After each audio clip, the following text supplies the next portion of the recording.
Hey, hey, hey. Happy Wednesday. Come on in, pull up a chair. The Gaming Gang Dispatch is in the air.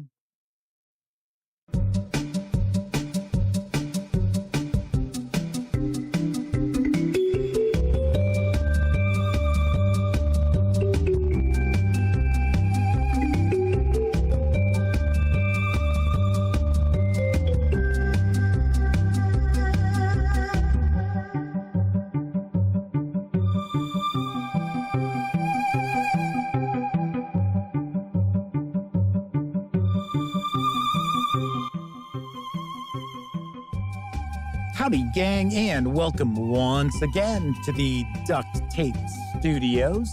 I'm Jeff McAleer, your host here at the Gaming Gang channel.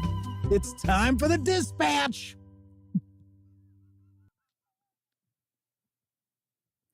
So welcome aboard, everybody. It is Wednesday, June 12th, 2024. This is live stream 1067. If you're not overly familiar with the show, let me point out, super casual around here. Just hanging out, talking about the latest in tabletop gaming news.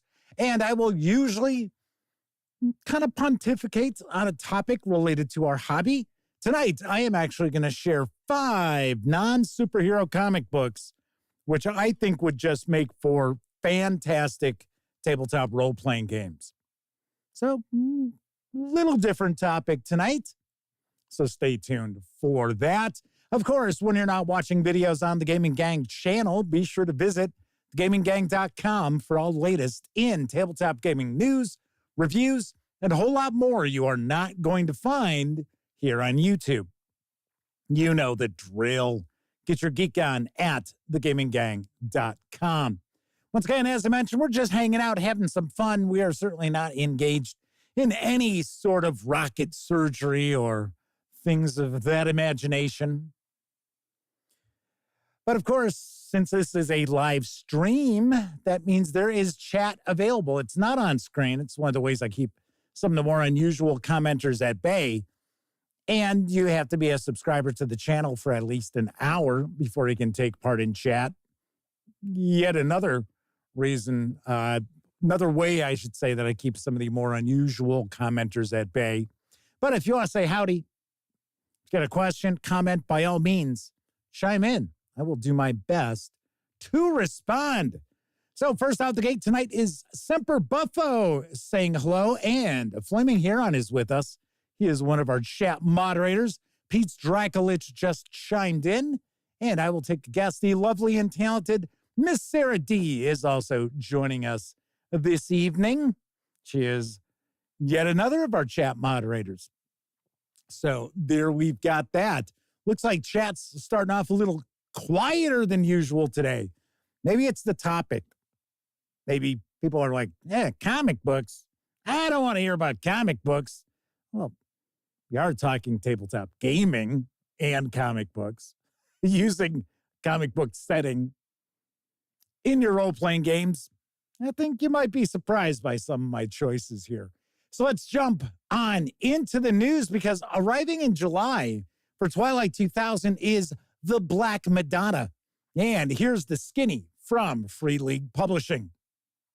When I was a kid, my best friend was named Donald Kaminsky. He was over at his house for dinner. I was over at his house for dinner once when his great aunt Lucia was visiting. She was this crazy lady from the old company who spoke hardly any English. After dinner, she gave me a little card with a picture on one side and printing on the other. I thought it was a Polish baseball card or something, but it was an old-time picture of Mary and the baby Jesus. Don's dad said it was a holy picture. He read the stuff on the back to me. It was all about the painting, which was called Our Lady of Czechowka. I'm sure I'd mispronounced that completely. And had all sorts of neat stuff about sieges and battles and thieves being struck dead as they tried to steal the painting. I loved it. I never dreamed I'd ever hold the real Black Madonna in my hands someday. The Black Madonna is a campaign expansion for the 4th edition of Twilight 2000, based on the classic adventure with the same title for the 1st edition of the game. This new and updated supplement is written by the original author, Frank Frey, and Chris Keeling. This box set includes new rules, new weapons, an overview of the Silesia region of Poland, new encounters, new factions for the PCs to tangle with, new scenario sites to explore, and details on the Black Madonna itself and its secrets. Contents of the box set include a 72-page book with new rules and campaign material, 16 new encounter cards for use in Silesia and elsewhere, 6 battle maps for specific locations, 3 battle maps for close quarters combat, and a travel map. This box set is going to carry an MSRP of $39.99 when it arrives next month. Nice to see more Twilight 2000 releases.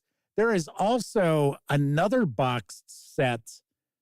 It's on the horizon. I'll probably talk about this next week, but it is, I think, ocean vessels or at least maybe water vessels of some river vessels, things along those lines. Yeah, so we will talk about that.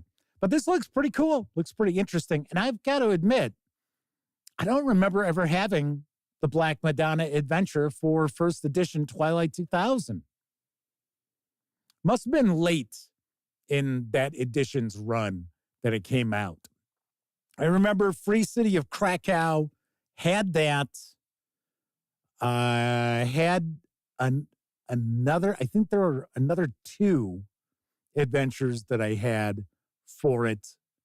I'll be the first to admit, I never thought the original Twilight 2000 had really exciting adventures. They're just sort of like, oh, okay, here it is. Here you go. Sarah D says the Shadow Moderator is here. Howdy, gang. Chris Burkhart and Tony Urquides are popping on in, as is Kathy Evans and Kevin King, as well as W. Forge. So there we go. Chat's filling out a little bit. Very nice. Moving right along. Following a successful Kickstarter, Columbia Games has released the Harn World Republic of Tharda hardcover. And I've got the dope. The Thardic Republic is a large, prosperous nation in Western Harn, unique among the Harnic realms. It is neither a feudal nor tributary monarchy, but a plutocratic state governed by a republican senate. It is seen by many as a descendant of the mighty Kurani Empire. The republic is dominated by a few dozen clans who have parlayed agricultural and commercial wealth into status and position. Bureaucracies of civil servants manage the daily affairs of government, with rival families vying for influence when new appointments are made. Conflicts of interest are common, and the resulting system of government has been described as both incredibly selfish and surprisingly functional. Unlike other Harnic realms, the Republic has a standing army. Its legions keep order and defend against foreign aggression. It is also uncommonly tolerant in matters of religion. Public worship of almost all gods is legal, and adherents of many faiths coexist in society, though not always peacefully.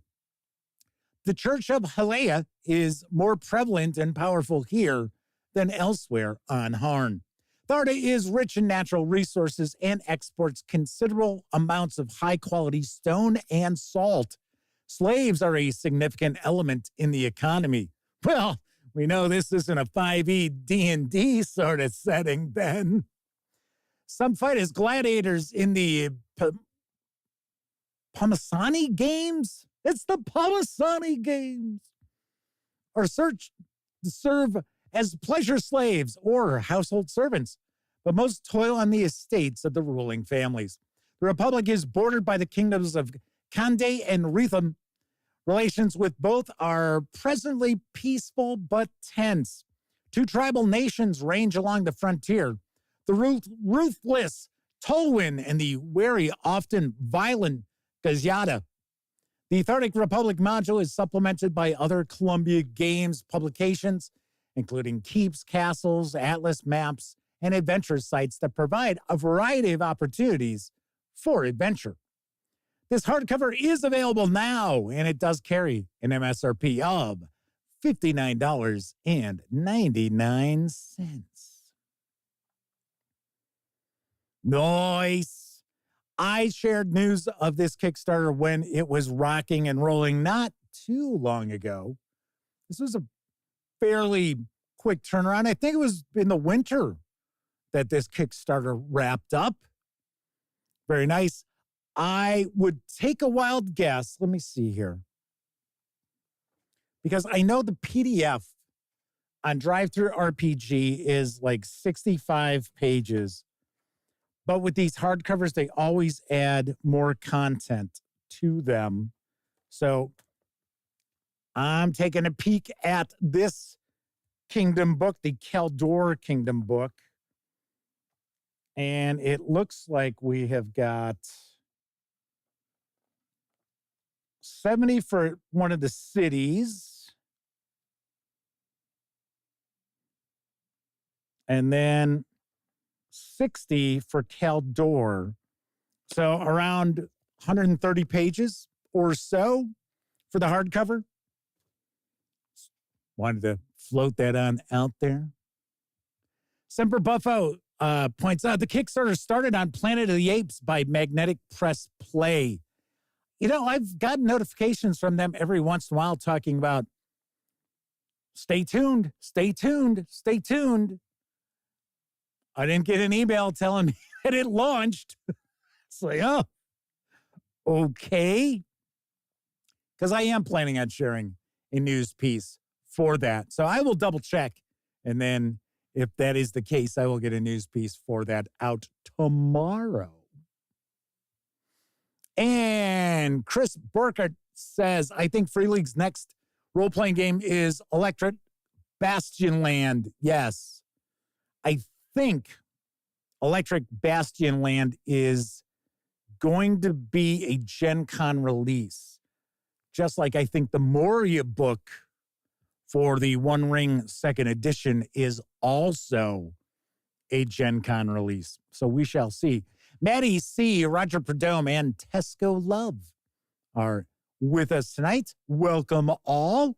Let's move on to the next news piece, because July is going to bring the Shiver Slasher Starter Set from Parable Games. And here's what I know. The box set lands in July, carrying an MSRP of $49.99. Just like, where did all the info go for it? What the hell? Where the hell is the news piece? Oh, I'm telling you. I am telling you. It has been such a weird day with my internet. That's why I got my fingers crossed we actually get the show in. Because it has been dropping once every hour and a half. It's kind of really pain. All right. Okay. So, longtime horror veteran, lover of axe murderers, chainsaw-wielding lunatics, and nightmarish shuffling villains, then Shiver Slasher is for you. This starter box contains everything you need to get started with playing Shiver. The set includes a Shiver starter rulebook with all the essential rules you'll need to start playing, you guessed it, Shiver, as both a player and director. That's what they call the game master, with a gorgeous alternate cover. A set of dice to get rolling on your Shiver adventure, a slasher story for you to get started playing with, a set of pre-filled character sheets for your specific story, a gorgeous themed box to store it all in. The Shiver Starter Rulebook contains all the game rules you'll need to start playing, as well as character creation rules for characters up to level 5. It's perfect for new players starting out with the game. It does not contain any of the expanded information contained in the Shiver Core Rulebook in the toolbox section, which includes the bestiary, the armory, starter adventure, etc. So if you're a game master wanting to jump into the director's chair with all the tools at your fingertips, you might want a copy of the Shiver Core book and use the starter rule book as a copy to hand out to players to create their characters. Once again, this is arriving in July. It's going to carry an MSRP of $49.99. You might recall I did review the Shiver Core rulebook. I thought it was interesting. I thought it was not bad. I recommended it. So here you have a new starter set. There's actually even like a Blockbuster Films starter set. So Shiver's got a lot of different aspects. I know there's actually a Gothic book, if you're looking at kind of simulating Gothic horror movies and that. Pretty sweet. Pretty sweet. All right, on to the next news piece. Now available in print and PDF is Dead Letter for Delta Green. And here's the scoop from Arc Dream Publishing. September 5th, 1998. A friendly in the U.S. Postal Inspection Service intercepts a package that leaks strange chemicals. A package that rustles, as if something inside is moving. The moment the inspector opens that package, it becomes a Delta Green op. Now your agents must pursue horrors and vicious foes from Berkeley to rural Montana. They must confront a hideous threat thought long dead. After all, in the world of Delta Green, the world its agents kill and die to conceal, even death may die. Dead Letter is a complete scenario for Delta Green, the role-playing game of Lovecraftian horror and conspiracy. It is playable with the full rules in the Agent's Handbook or just the quick start rules in Delta Green. Need to know. Available from Arc Dream Publishing. It makes a perfect companion to the acclaimed setting book Delta Green, The Conspiracy. The 60-page softcover with PDF carries an MSRP of $29.99 at Drive-Thru RPG. Yes, Drive-Thru RPG does the printing for these. I don't know if they do all the printing nowadays for Arc Dream Publishing, but they do the printing for the softcover adventures. That I do know.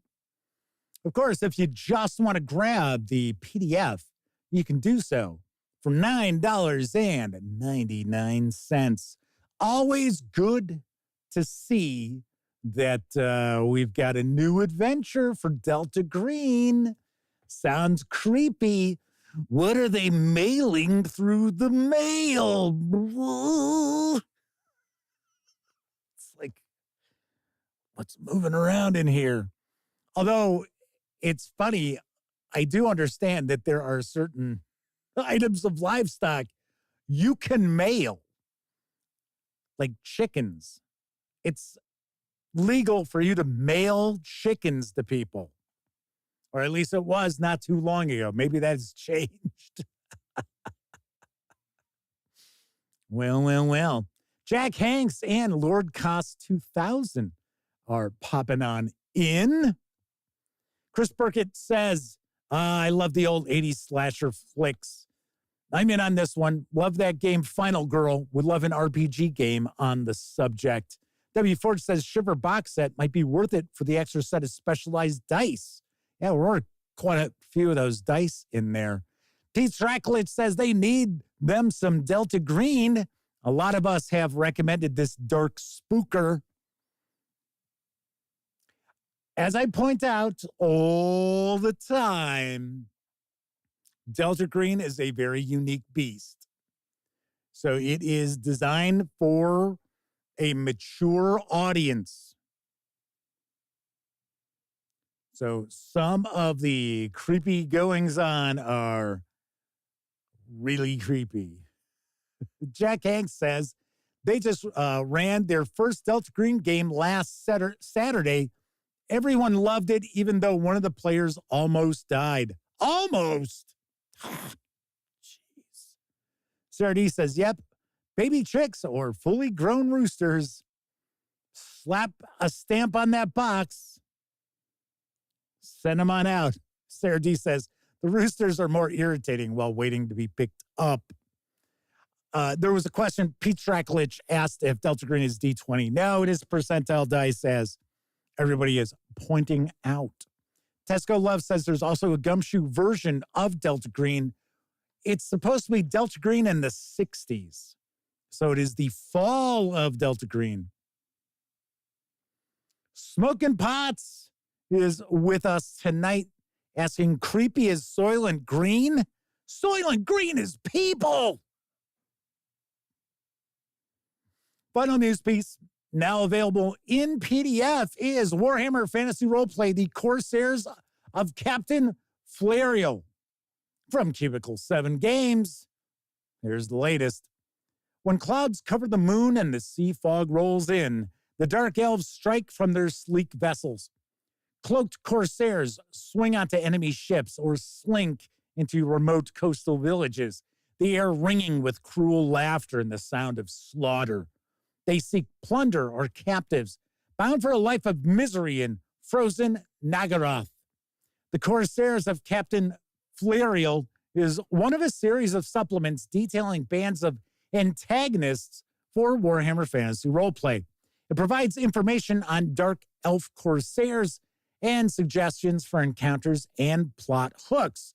It also includes a profile for a dark elf raven ship compatible with the rules in Sea of Claws. An introduction to the malign practice of dark magic is also provided.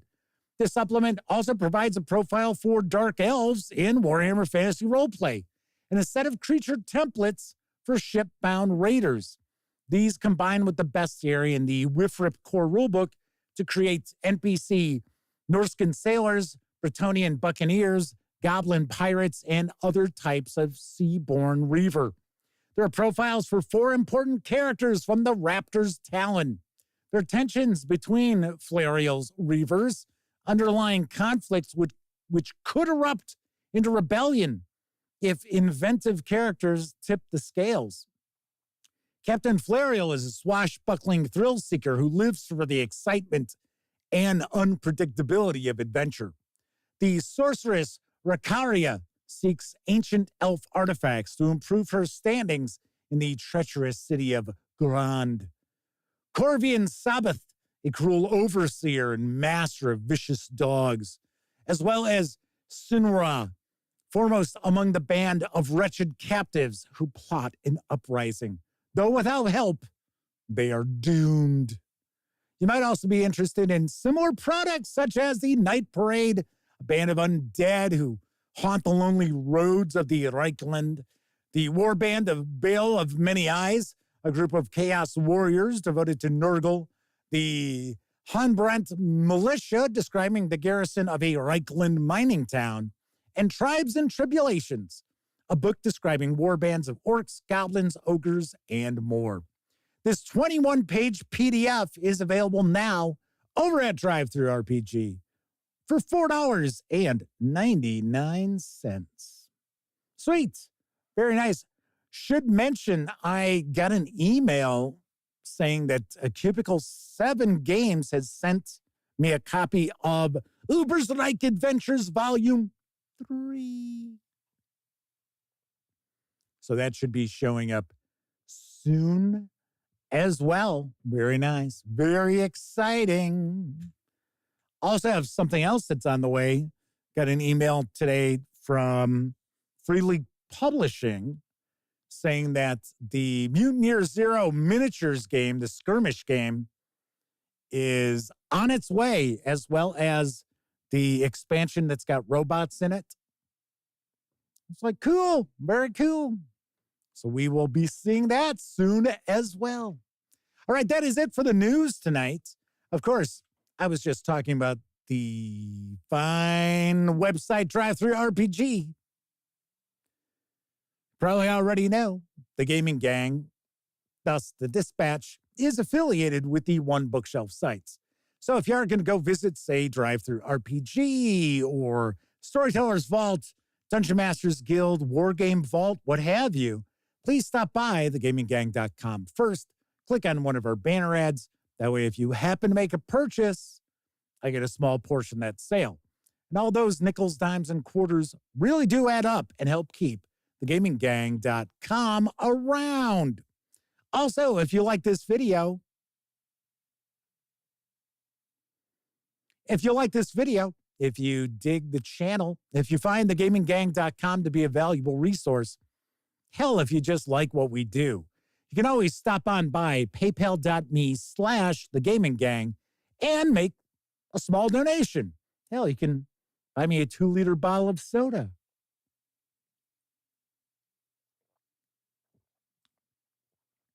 Ice cold. And there are some of you out there who do stop by paypal.me/thegaminggang and make not so small donations. So big thank you for that as well. And of course, I really do appreciate any of you who use the banner ads and or swing on over to paypal.me/thegaminggang. All righty. Semper Buffo says, Blast from the Past, Charlton Heston, Soylent Green, and Planet of the Apes. W. Forge says, don't forget the Omega Man. Awful movie. Awful movie. I know, and some folks are like, oh, no, Omega Man's pretty good. If you have read I Am Legend, it's awful.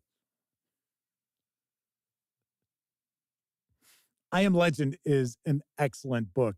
Very surprising book as well, seeing that it was written in the late 1940s, maybe 1950, somewhere around there. But Last Man on Earth with good old Vincent Price, I find to be a far better film than Omega Man. And it is actually a lot more true to the novel, too, than Omega Man. Surprising. All right, so tonight I am going to discuss 5 comic books, non-superhero comic books, that I feel would make for fantastic tabletop role-playing games. But first, I think it's time for a brief intermission. It's intermission. Rise and stretch time. Time to refresh yourself and visit our snack bar. Got a yen for hot popcorn? Your favorite soft drinks are sparkling cold. The juicy Frank sizzling hot. There's delicious coffee, freshly brewed, and all kinds of ice cream and candy to tempt you. Showtime will be announced loud and clear to get you back to your car in time. So stretch your legs. Come to the snack bar now.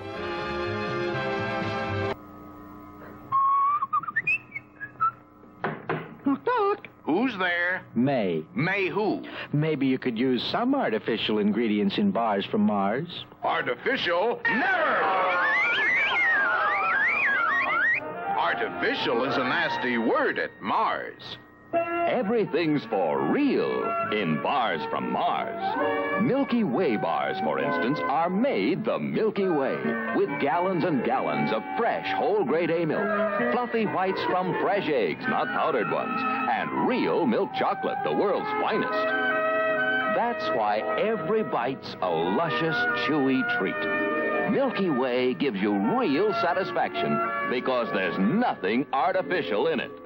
Everything's for real in bars from Mars. The best candy on Earth comes from Mars. You win a new car or a case of Wilkins Instant Coffee. I'll take the Wilkins Coffee. We'll never get rid of that car. What's the greatest jet prop airliner ever designed? Remco's Flying Fox, with real motor-driven jet prop engines. The giant cockpit with dual controls has room in it for 2 kids to control every action of the plane. In the air above the cockpit roars the mighty Flying Fox airliner. The engines are revved up separately from low to high speed. Hear that powerful jet sound get louder and louder as you rev her up. While flying, you retract the landing gear. You yourself make the plane climb, bank, dive, and turn in flight, while cockpit instruments keep you on course. For night flying, switch on the red and green wing lights and blink them. Kids, fly Remco's Flying Fox Jet Prop Airliner for the greatest thrill of your lifetime. Only $14.98. Remember, every boy wants a Remco toy, and so do girls. We hope you're enjoying your visit here this evening. Now, on with the show. That's right. It's on with the show. Keldon and Relighter Gamer are joining us tonight. I think this might be a first-time visit in chat for Relighter Gamer. So welcome aboard. Smoking Pots asks, what the hell are we watching? It's our brief intermission. Every show gets a brief intermission. Yes. Well, lately we've been doing old movie trailers too, but I thought, okay, I don't want to spoil everybody out there with all the Doug McClure movie trailers. So I figured I'll share one of the other older intermissions that I have done. So Smoking Pot says, I broke into Let's Go Out to the Movie.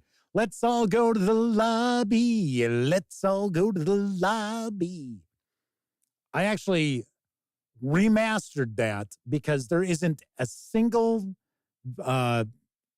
film nugget of that which is in sync. So I actually cleaned up the audio, synced it all up, only to find out if I play that Let's Go to the Lobby or if I do the circus from drive-in theaters where you got like the hot dog is jumping and then it jumps into the bun. If I use either of those, I get a copyright flag. It's like, oh, thanks a lot. So tonight, I'm going to talk about 5 non-superhero comic books, which I feel would make for excellent tabletop role-playing games. Now, there are quite a few comic books that have already gotten the tabletop role-playing game treatment that you may not be aware of. I know someone had thrown out, it was Pete Straklich, said ElfQuest, famous Chaosium role-playing game. I don't think they make it anymore. I think it's out of print, and I don't think anyone picked it up. But I had it because it came in the 1-inch box. I remember picking that up. All right, so let's dive on in because first off, these are in, no particular order either, but we're going to talk about Y: The Last Man. Yes. So you may recall, if you're not familiar with the comic book was fantastic. Brian K. Vaughn. Isn't that it? Isn't that his name? Pretty sure it's Brian K. Probably one of the best comic book writers out there. And he actually will have 2. He'll have 2 comics in this list that I think would work perfectly as tabletop role-playing games. So Y: The Last Man is a post-apocalyptic setting. I almost said role-playing game. No, it's not a role-playing game. I'm saying it would be a great role-playing game. Sly Blue Demon is with us. So Chris Burkett says, one suggestion, Gru the Wanderer. Gru the Wanderer had a role-playing game. Believe it or not, he did. Look it up. Yes. Anyway, Sly Blue Demon says they have the volumes on their reading list. Heard good things about it. The premise is that Yorick Brown, he is a kind of a slacker type. He's a magician. He wants to be an entertainer. And his monkey, I forget the exact breed of monkey, Ampersand is the monkey's name, are the only remaining males left alive on Earth. Just one moment, all the men on the planet die. So he becomes the last man. And of course, everybody is chasing him because everybody wants to find out why is it that he has survived. So Otto is joining us in chat. I think this might be a first-time visit in chat for Otto. Says, Saga in the thumbnail, talking tabletop role-playing games. Oh, yeah, count me in. Well, I don't know. Maybe that's just in the thumbnail. Maybe I'm not going to talk about that. I have no idea.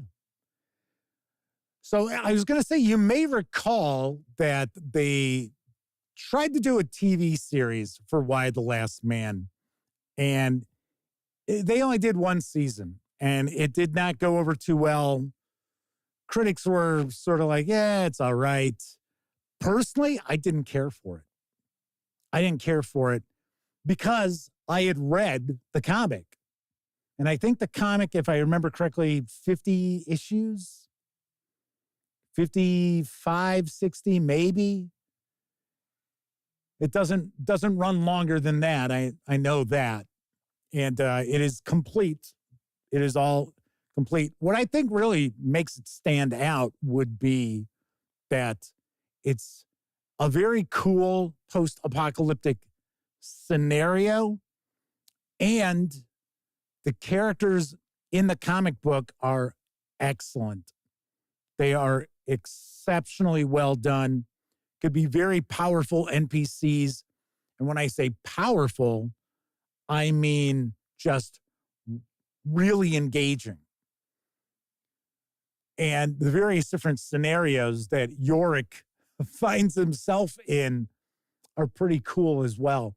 Thing I really disliked about the television series is in the comic book, Yorick he's a good kid. I mean, he's like in his early 20s. He's just kind of a layabout. That's all. But he tries to do the right thing. In the TV show, they had the character kind of a prick. And it was sort of like, really? I don't find myself even rooting for this guy. And I think what they also did with the TV show is they focused too much on characters that really didn't have much screen time in the comic series. And we kept seeing the White House and things going on in the White House. And it was like, okay, fine, you got Diane Lane to be in your show, but it's Y the Last Man, not why are we not seeing the last man in this show? But just a completely amazing 60-issue run. There was a comic book that I went every month and I picked up.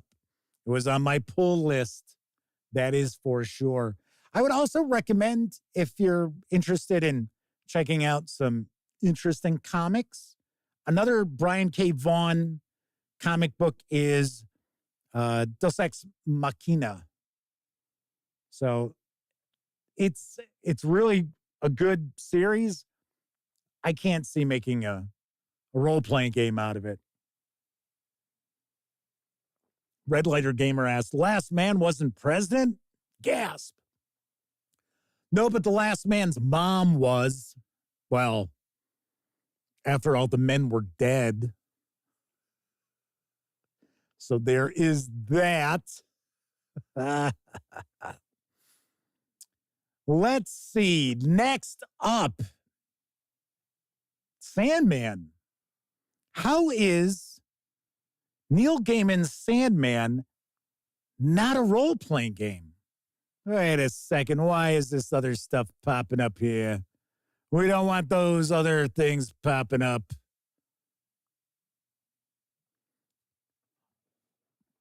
But I'm really curious because this is an absolutely fantastic comic book series. It's had umpteen spin-offs from it. We have the Sandman audiobooks on Audible. I think they're on the 3rd volume they just released not too long ago. Excellent. It's really, really well done. We had the first season of the show over on Netflix. We have one of the spin-offs, which I have not watched yet, Dead Boy Detectives. That is part of the Sandman universe. Why is the Sandman universe not a role-playing game?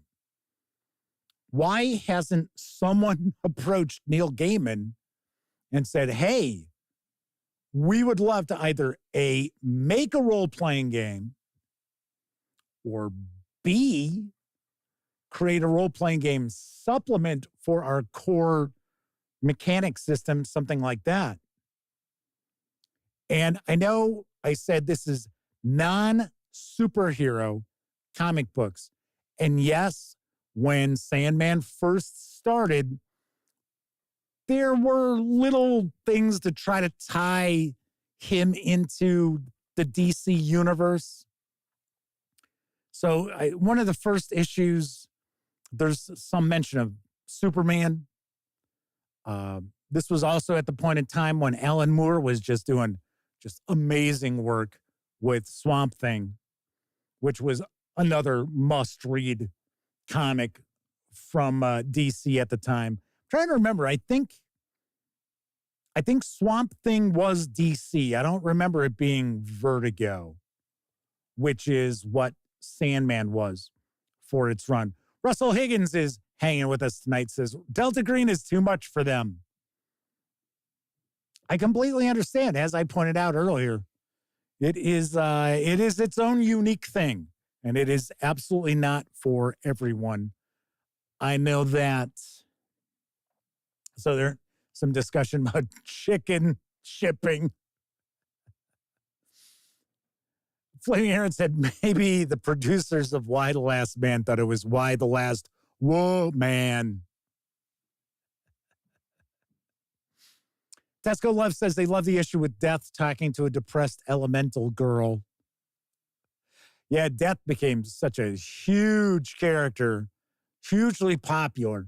Sly Blue Demon says they are reading through Sandman right now. Yeah, it is excellent. It is a really great series. And I mean, it really is what first exposed me to the genius that is Neil Gaiman. And once again, I think this would just be an absolutely knockout, home run as a role-playing game. Question I would have is, what would the players' characters be? Could they be peripheral sort of characters that are part of the dreaming or part of the Sandman universe? Or would they be human beings who find themselves tangled up in the machinations of it's Mobius? I was gonna say, what is his name again? It's Morpheus, not Morbius. It's Morpheus and his family. Yes. I would also say something that they tried to do to kind of tie Sandman into the DC universe was there was a story arc with John Constantine in it. So that was also a pretty decent series that comes and goes from time to time for DC. They'll have Constantine series going, and then you won't have one for a few years and pops back up again. Kind of cool. Kind of cool. But yes, most definitely, Neil Gaiman's Sandman should be a role-playing game. Absolutely no doubt about that in my mind. Smoking Pots asks, is Why the Last Man out of print? I don't think it should be. I think it should still be in print. You should still be able to pick up the trade paperbacks.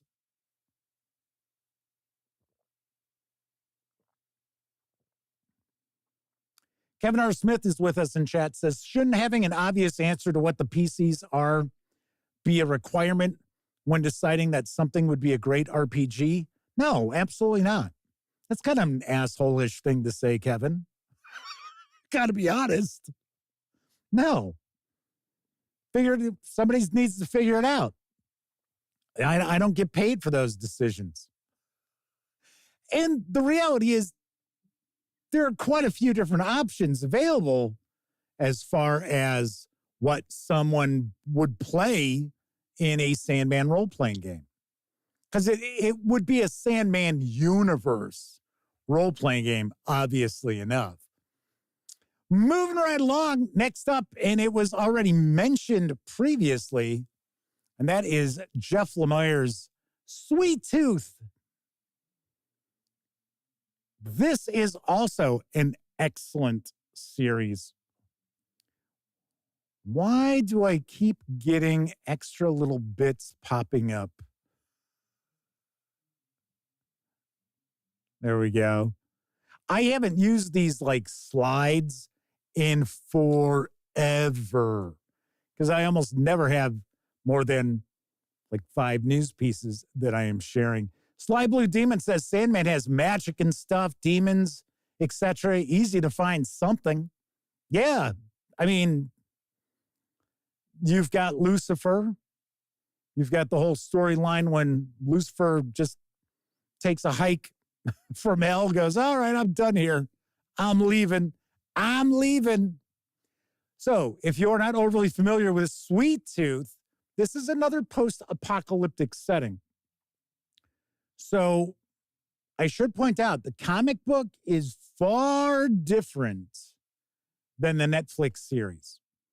The Netflix series, even though they do drop an F-bomb on occasion, is really kind of aimed more like YA audience.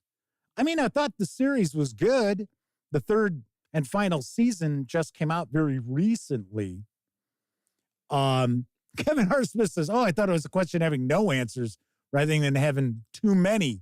Yeah, that's basically, would players be humans who are involved in the machinations of the various different members of the Sandman universe, or what?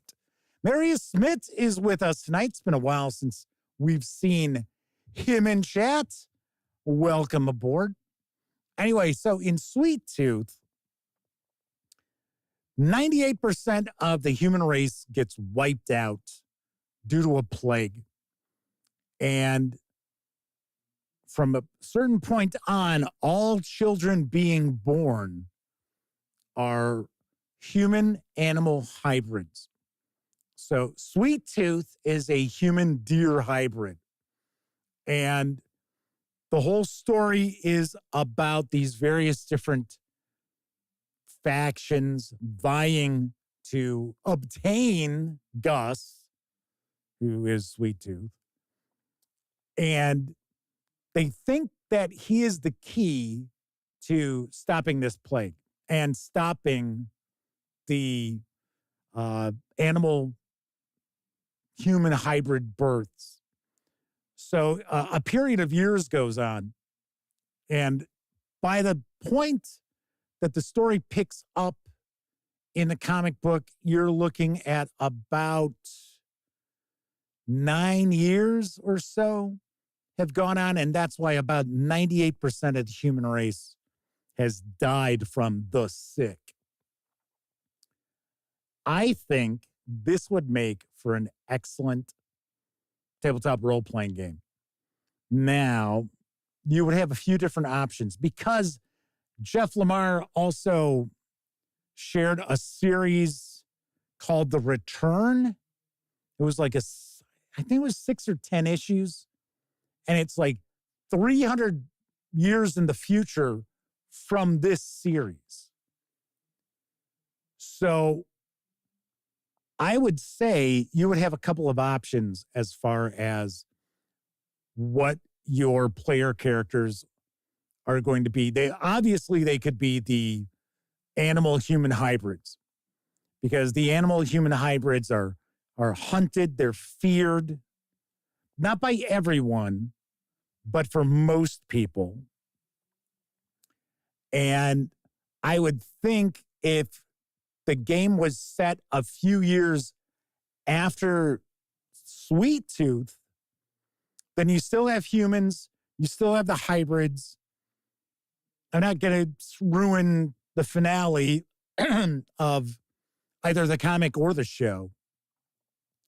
But then you could have the animal-human hybrids, rather than being children, be at least teenagers. Or if you wanted to push it a little further, they could be young adults. Pretty interesting. And I will say the comic book is far darker than the TV show. It is much more bleak in certain aspects.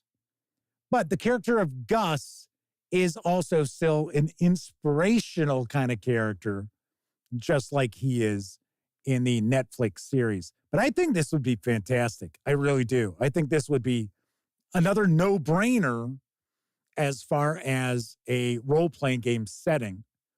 And, I mean, you could also have player characters who are humans.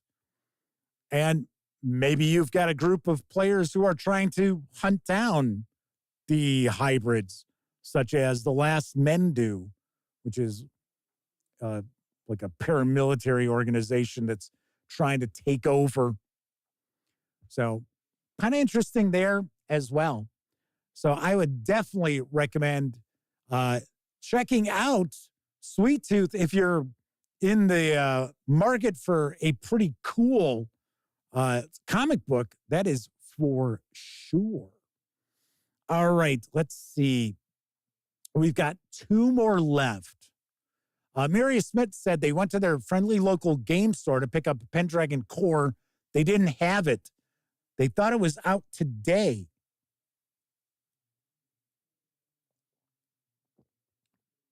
It is. In fact, I thought it came out in stores yesterday. I don't know. Kevin King says, saw bits of the Sweet Tooth TV show when his wife watched it. Struck me as post-apocalyptic White Wolf. Smoking Pot says, Island of Dr. Moreau on steroids. Tessie Trekkie asks, doesn't the comic book have surviving humans eating some of the hybrids? Hey, spoilers, man. I'm not giving it all away. Yeah, because they're all different. There are all different ways that the last remaining humans, who of course are panicked because a new strain of the sick breaks out, which is like really virulent. So it's wiping people out. It's gonna essentially leave about 1% of the original population once it's run its course. So yeah, so there are all these different groups who think that all these different things with the hybrids are going to change things. And yeah, some of them think that if they eat the hybrids, then that will keep them safe from getting sick, because the hybrids don't get sick. So part of the premise of the comic is, has nature decided that mankind has run its course and it's time for the human race to go extinct. It's pretty interesting. Pretty interesting. All right. Next up, we have got Saga. Yes. Somebody had already mentioned Saga, and this is another Brian K. Vaughn book. Him and Fiona Staples. And Fiona Staples actually had started off as the artist on the book, and now she is credited as a co-creator. In fact, her name is first in the credits. If you are not familiar with Saga, I got to point out, this is a comic book that is for adults. There are, I don't want to say there's like graphic sex, but there is sex. There is just a whole range of sexual partners. So want to point that out. And it is sort of like if somebody wrote Star Wars and really didn't give a fuck what you thought. That is kind of how I would say Saga is. And Saga has just some phenomenal characters. And the premise, the series starts off with the two characters that you see pictured here. And they're actually from members of these two warring races. So she is actually been accused of cowardice. So she gets transferred to this prison planet as a guard. Well, he started off as a gung-ho soldier and has then become a conscientious objector who has been sentenced to this prison. And they become friendly and they escape together and they have a baby. So it is, it's pretty cool. And actually, it's one of the interesting aspects of the comic series itself is it doesn't start where it's like, oh, the two of them meet. No, at the end of the first issue, their daughter is being born. And I thought that was a really kind of cool way to kick off the series. And there are all different really, really cool characters in Saga. And they're very complex. They are not just one-note evildoers or heroes. In fact, in one storyline, a character might be the hero of the story. And then another story arc comes along and they're a despicable villain. So this is, once again, all of these series that I'm talking about would be fantastic role-playing games, are also just amazing reads. Now, of the series that I'm talking about, now, granted, there are still Sandman Universe series that come out, but there isn't actually a Sandman series any longer. But out of the 5 comic books that I've been talking about, Saga is still ongoing. So Brian K. Vaughn and Fiona Staples have said that it's going to run 108 issues. So the first 54 issues came out, and then it went into a hiatus for, was it 3 years? It was a while. It was a bit of time. And there were people who were thinking, oh, well, that's the end of it. But all along, it was like, no. 54 more issues coming. And it is now in the midst of the second half. So, and of course, Saga is collected in trade paperbacks, as well as, I think there is a 54 issue omnibus that is out there. W. Forge asks, is Preacher part of the Sandman universe? It is not, if I remember correctly. I didn't finish Preacher. I like Garth Ennis. He's the creator, the writer. But for some reason, and this happened with The Boys too. Garth Ennis is the creator of The Boys. I get to a certain point in Garth Ennis series, and it just loses me. It's sort of like, do I want to keep going with this? Kevin King says, might have to pick up Saga. It sounds interesting. Pete Strakulich mentions Lock and Key. Yeah. I'm not a big fan of Lock and Key, to be very honest. But I could see that. I mean, really, any like kids on bikes, you could pretty much do Lock and Key with. That would be, I would say, a pretty good role-playing game system if you wanted to do that kind of port that over. Russell Higgins says the Fifth Element comics and Valerian and Loreline. I know what you're talking about. They did that one movie that flopped. They were like, oh, this is going to be a huge hit. This is going to be a tent pole. And I'll be the first one to admit, I started watching it. I thought, man, these special effects are really good. And it just got to the point where it's like, I cannot continue watching this. W. Forge says, so no planetary or transmetropolitan. I have not read them.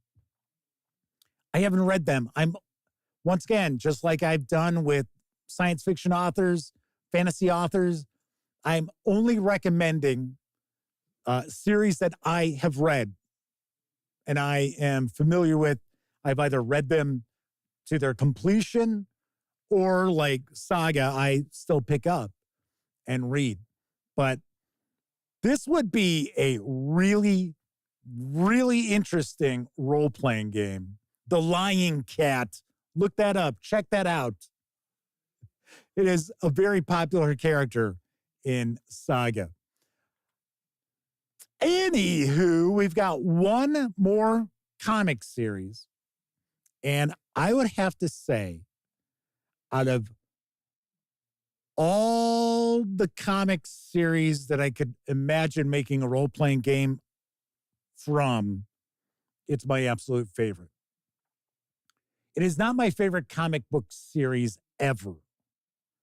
So if you have followed in any way, shape, or form the Gaming Gang for quite a while, you may know that my favorite comic is Terry Moore's Strangers in Paradise.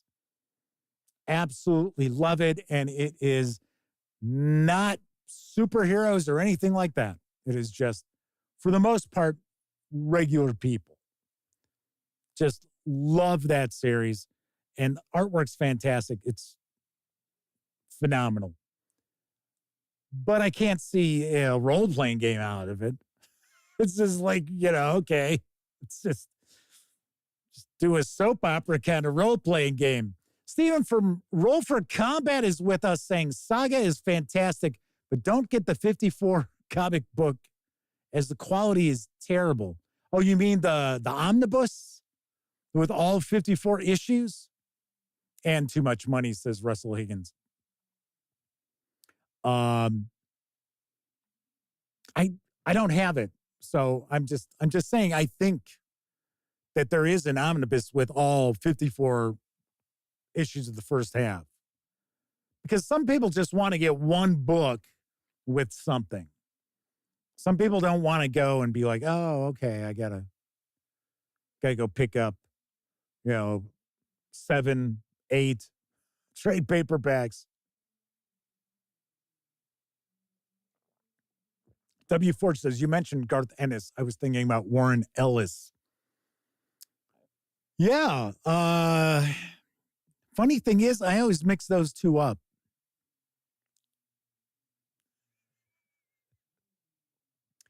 Kevin King says, Ghost in the Shell or Berserk, but instead we got big eyes, small mouths.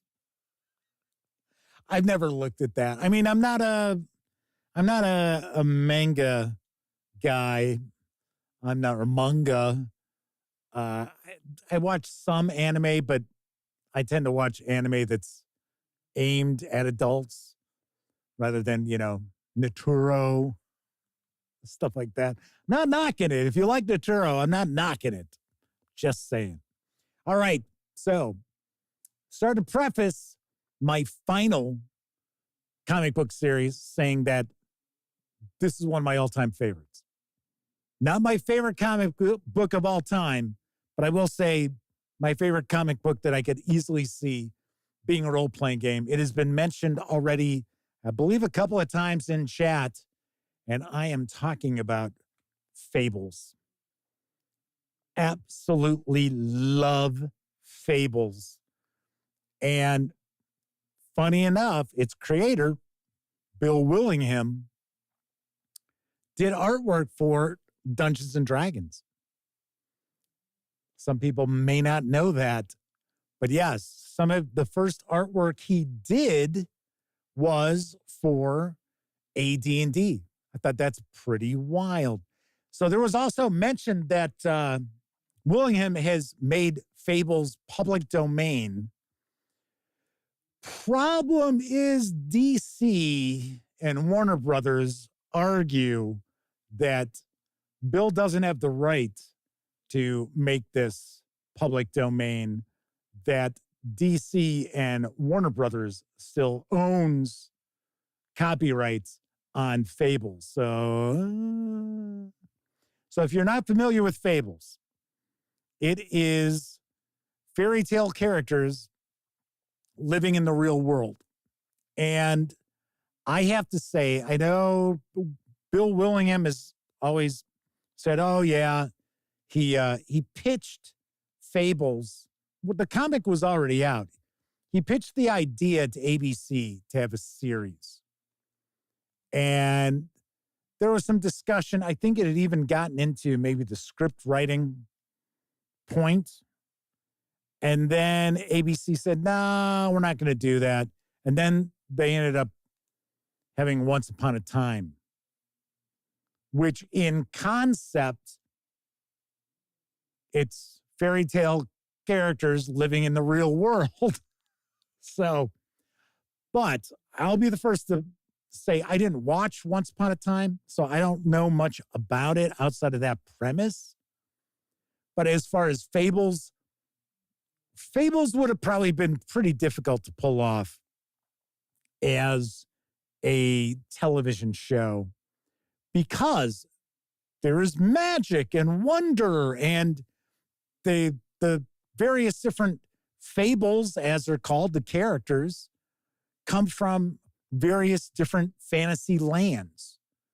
So we have the European fables. We have fables from America, although they tended to show up more in one of the spin-offs of fables. We have the Arabian Nights. We've got those characters. We have Sinbad. Sinbad is a fable. So lots always going on. And one thing that I always appreciated about Fables was it's got heart. It is a comic book series that has a lot of heart to it, a lot of surprises to it. The story, what basically happens is the Fables have come, and this is hundreds of years ago, they came to our reality in New York, actually, Fable Town, because they've been chased out of their lands by the adversary, who is the big baddie, which it's pretty wild when the adversary's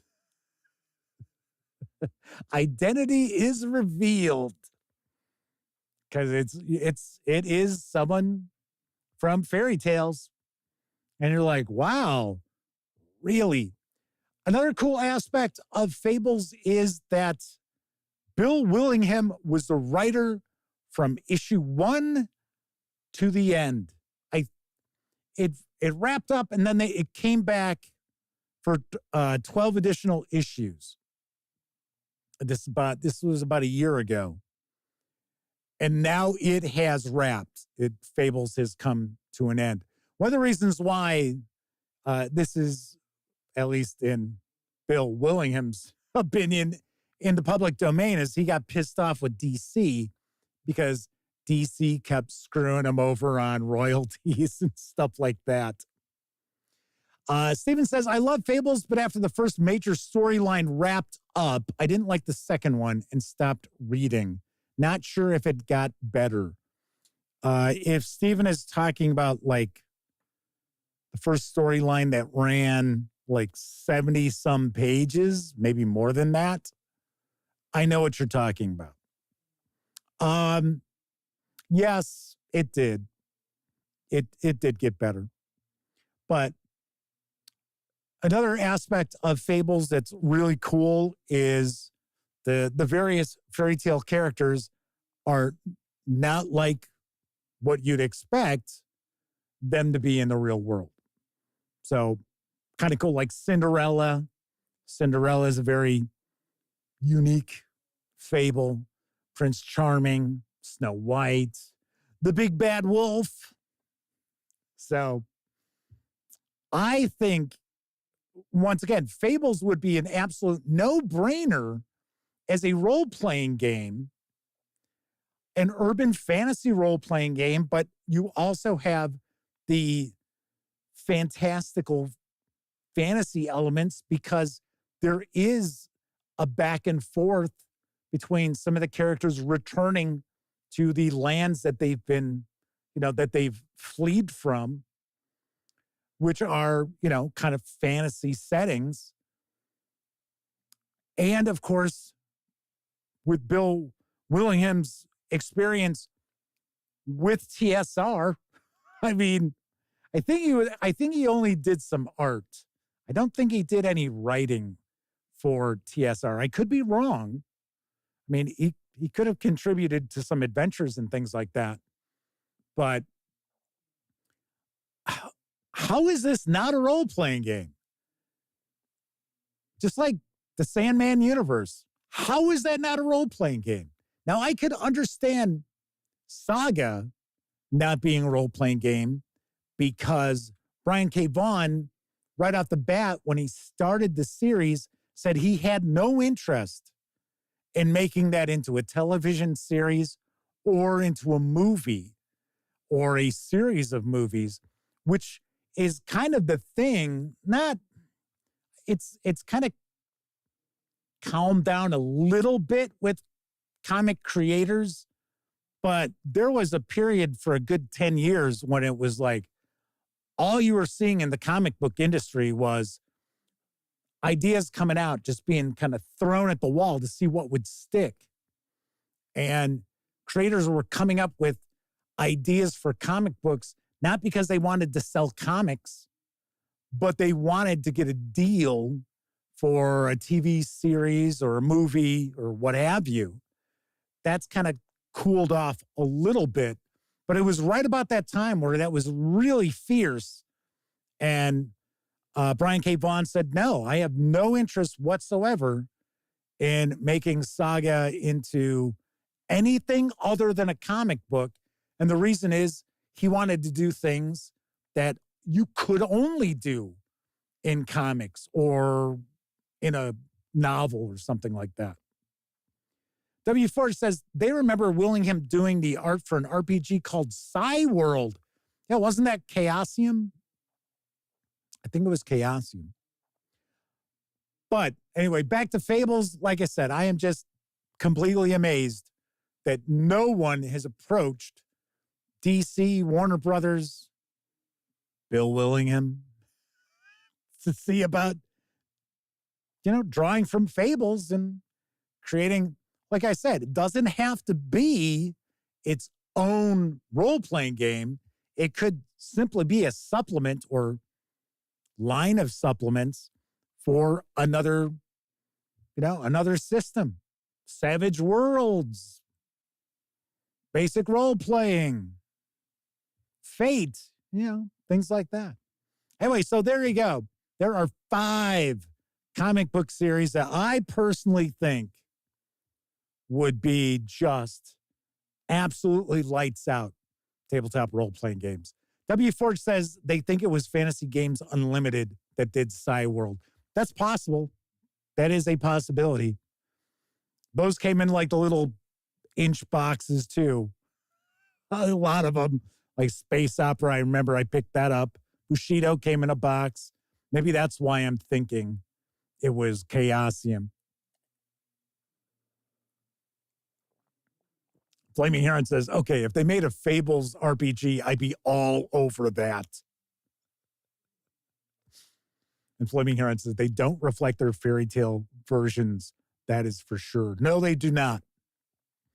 Like I said, all of these comics, if you think comics are just for kids, you should realize they're not. There are a lot of comic books out there that are written for adults. And they don't have to be like, oh, well, there's, hardcore sex in it. That's why it's for adults. No, not at all. But they are not, for the 12-year-olds out there. Now, interestingly enough, let's see. So Fables was DC, Vertigo line. Saga, Image Comics. Why the Last Man, Vertigo. Sandman, Vertigo. Sweet Tooth, Image Comics. Not a single one of those comics out of the 5 were from Marvel. Now, it's really more because Marvel doesn't really do non-superhero comic books. They have had their Impact line. I think that's what it was called.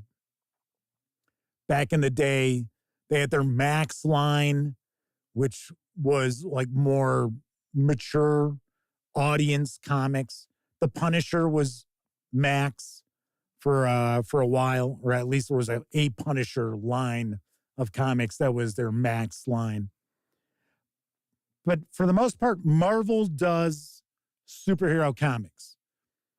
So this was not an anti-Marvel segment by any stretch of the imagination. It was just, they don't do the wow, that came out of nowhere. That sneeze was all of a sudden it was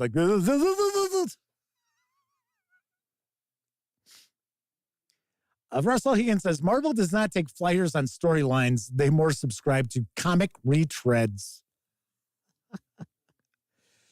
Yeah, there is an audiobook, if I remember correctly. I think it's called The Marvel Way. That was interesting. It was sort of,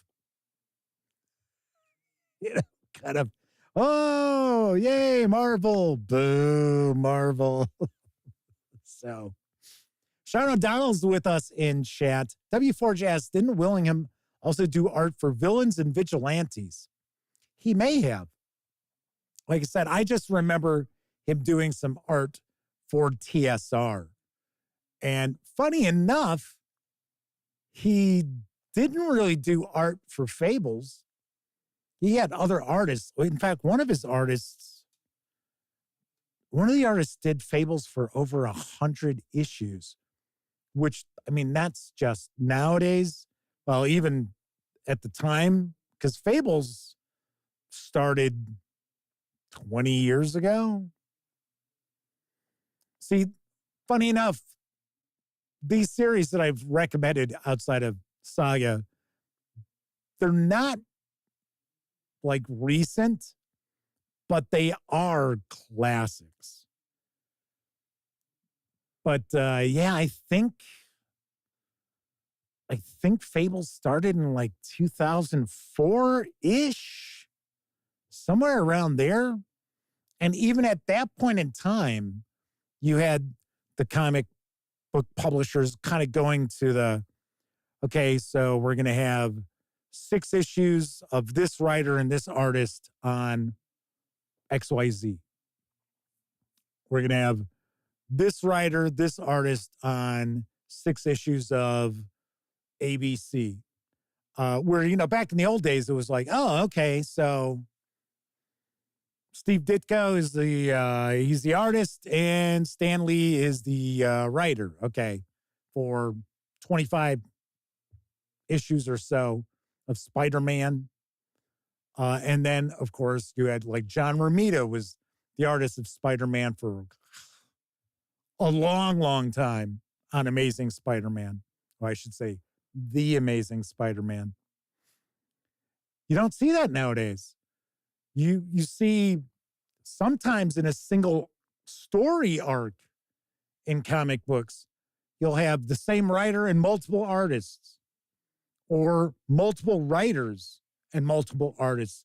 It's weird. In my opinion, I think that it really affects, like I said, in my opinion, I think it affects the bottom line of that comic book when every time you turn around, it's got a different artist and a different writer. But then again, I'm not running a comic book company. So, Nad Handsome Games, I believe this is a first-time visit for John Gunnison, says, developing a fairy tale modern classic supplement similar to the Fable stuff without the urban politics. I feel that fairy tales do better when they are dark in tabletop role-playing games. Well, once you go back to the homelands in Fables, those were fairly dark. W. Forge says, just looked it up. Willingham wrote a villains and vigilante adventure called Death Duel with the Destroyers. Nice. See? So Bill might be open to this kind of stuff. I'm sure he's been approached umpteen times. But I'll give you a great example. I would think if a company like Free League Publishing, Cubicle 7 Entertainment, although they're across the pond, they're both European. Trying to think of somebody here in the States that I think would, Chaosium, maybe Chaosium, that would be a good fit. Because you wouldn't want, Pinnacle Entertainment Group for Savage Worlds, sure. And, I'm not trying to insult any of the other publishers that are here in the United States.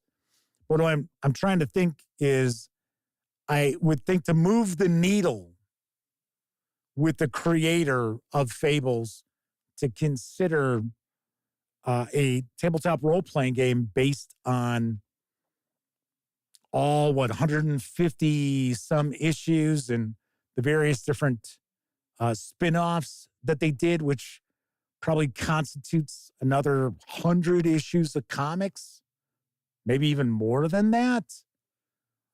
You would have to be a serious performer, I would think. Just wouldn't have just any old role-playing game publisher be like, oh, yeah, hey, we've never published a game before. Could we make Fables our first? Be like, oh, I don't know about that. Magpie Games. I don't know. I don't know. I don't have any relationship with Magpie. They do some interesting stuff. So, yeah, I don't know. I don't think you would want to do like a Powered by the Apocalypse as far as a system of mechanics for a Fables role-playing game. The reality is, I don't know if I could see Powered by the Apocalypse for any of the 5. Maybe the Sandman universe. Sean O'Donnell asks, what about something like the Akira manga? Ran like 6 volumes, about 400 pages a piece. Was it that long? Holy cow. Were they showing them like going to the bathroom every morning? It's like, 2,400 pages of manga for Akira? I don't know. If you're talking like doing anime-based stuff, I would think you would want to go, like somebody mentioned Ghost in the Shell. Didn't somebody try to do a Ghost in the Shell role-playing game? I thought someone did. I don't know.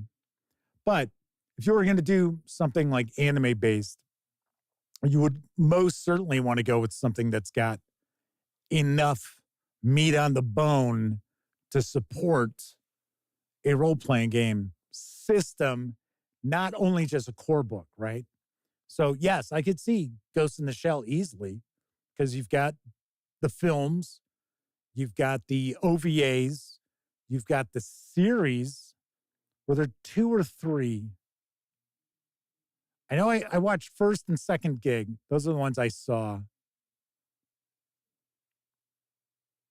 So I got to be honest. I'm not sure what the Ghost in the Shell universe has had recently. I know they did kind of almost like a reboot with the Major is like a like really young, like an older teen, real early 20s, something like that. So Kevin R. Smith points out, is the property suitable for Powered by the Apocalypse? Yeah, because Powered by the Apocalypse, those games tend to be very, very open-ended because one of the selling points of Powered by the Apocalypse is that it's very free-flowing. And I don't know, like, as an example, I can't imagine like a Call of Cthulhu sort of game powered by the apocalypse. I know they exist. I also don't know how you do like a procedural mystery role-playing game powered by the apocalypse. And I know Brindlewood Bay is an example of that. So Sly Blue Demon says he thinks they're doing a reboot of Ghost in the Shell. That wouldn't shock me. That wouldn't surprise me at all. Should mention, I saw Godzilla -0. I saw it before it hit Netflix. And I thought it was cool. I liked it. I don't know what people were going bananas for, though. I mean, there were some really cool special effects. And yes, I know the budget for the entire movie was $15 million, which blew my mind. And there wasn't tons of CGI.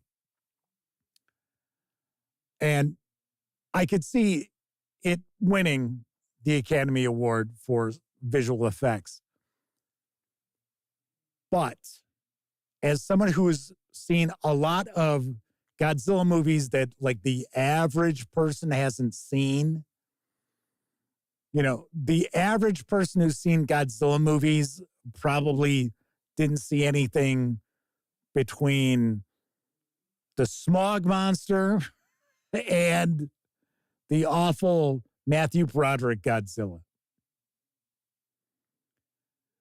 So like I said to my brother, I said, for one, it's like Godzilla movies always have to have something where it's like, we're going to defeat Godzilla with this thing that the Japanese have made. Now, is it an experimental fighter? Okay. Is it a flying car that shoots freeze rays? Okay. So I'm like, why is it always going to defeat Godzilla with something we made? There's also the 25 minutes in a Godzilla movie where you sit there and you're like, where the fuck is Godzilla? It's been 35 minutes since we saw Godzilla last. Where is he? Like I said, I thought most of the special effects were really good. I hated the way Godzilla walked. Godzilla walked like a wind-up toy. It was weird. It was like...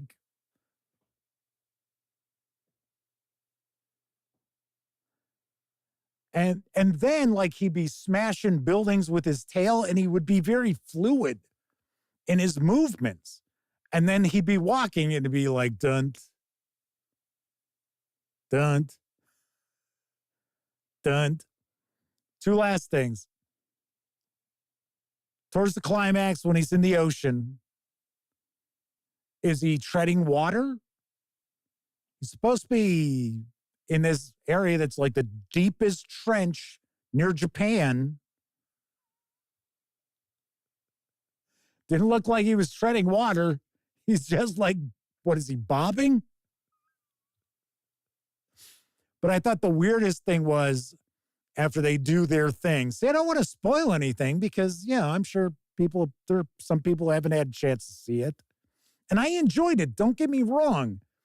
But there were things I was like, what? It's like, geez. So when Godzilla comes back up to the surface after they've done their thing, his eyes are like bugging out of his head, almost like I'm waiting for him to say zoinks. They cut to it, and I'm like, what the hell? It's like, it just looks so odd. It's like, what the? Like I said, I thought it was, I enjoyed it, but I mean, I was hearing from people, they were like, oh my gosh, it's incredible. It's the greatest Godzilla movie ever. Now, I will say that it was a pretty damn good Godzilla movie. If we're rating it on that kind of scale, yeah. But, you know, kind of weird. Kind of weird. Russell Lincoln says, 200 yen downtown Tokyo gets you a zoinks. Flaming Heron said, it's just that it's better than most of the trash out there. Oh, yeah, I get it. I completely understand. I completely understand. And I did not watch it dubbed. I did watch it in Japanese with subtitles because I have absolutely no problem with subtitles. I watch foreign movies all the time. So anyway, all right. Just wanted to mention that. So tomorrow, I don't know. I don't have a topic. So it's not that easy coming up with a topic three times a week. So I think what I'm going to do is just do about a 40-minute AMA. Pretty much just ask me anything. And we'll kind of go from there. Unless something pops into my head. But we'll probably be doing an AMA. Okay, so that is it for this time out. If you were watching live, thank you very much. If you watched live and took part in chat, a bigger thank you, because not only are you keeping me company, you're keeping each other company too. But of course, I know a lot of people out there, you don't have an opportunity to watch live. Doesn't matter if you're watching live or on Memorex. Thank you very much for taking time out to watch any of the videos here on the Gaming Gang channel. Yes. If you like this video, by all means, don't forget, give it a quick thumbs up. Subscribe to the Gaming Gang channel if you haven't already. And if you do subscribe, ring that bell because it'll not only let you know when the Dispatch streams live Tuesday, Wednesday, and Thursday evenings, 7 p.m. Central, right here on YouTube. I'll also let you know when I share other videos, such as my review of Era Survival from Shades of Vengeance. Yes, I just shared this earlier today. And stay tuned. I will have my review of The Grey Knight for Pendragon 6th edition. All righty. But of course, when you're not watching videos on the Gaming Gang channel, be sure to visit gaminggang.com for the latest in tabletop gaming news, reviews, and a whole lot more you are not going to find here on the channel. You know the drill. Get your geek on at thegaminggang.com. Enjoy the rest of your morning, afternoon, evening, whatever time of day it is in your neck of the woods. I'll be back tomorrow once again. I'm Jeff McAleer, and I certainly hope you always get to enjoy plenty of great gaming with your gang.